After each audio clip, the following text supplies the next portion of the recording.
Before we start, I want to give you some info about me and why I think my opinion about this 4K disc matters more than some others who have reviewed it.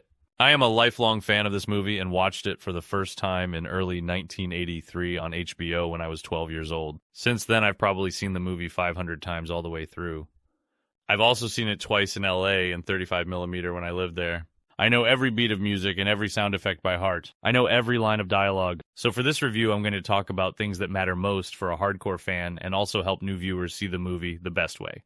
Okay, let's get started. This will be quick. The remastered mono version of the audio is the best by far. The Dolby Atmos mix is not real Atmos. It's really just the mono version, but with some added sound effects, and also some of the original sound effects are removed.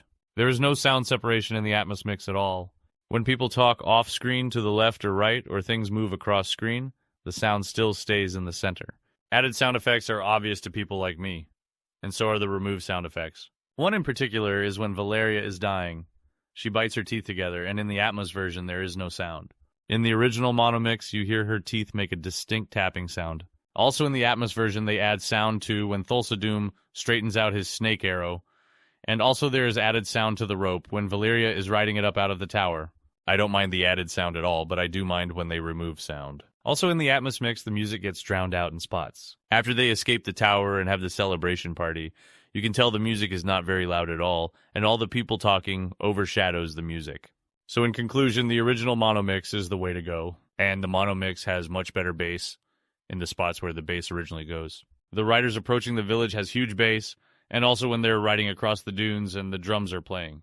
So the mono mix is what you want. Okay, so how's the picture? It's the best the movie has ever looked as far as a home video release goes. There is some grain and fuzzy noise in certain spots, so don't expect this movie to look like some modern Netflix movie.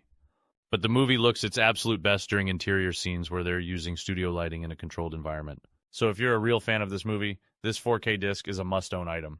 I am also reviewing this using a 4K projector, so I was able to see a lot more detail. If you're watching on a TV, then you probably won't notice the little things that I did as far as the picture goes. So yes, this disc is worth it, and I hope now you really know what to expect from it. Oh yeah, the extra material really isn't anything special if you've already seen the stuff they had on the DVD from 2000.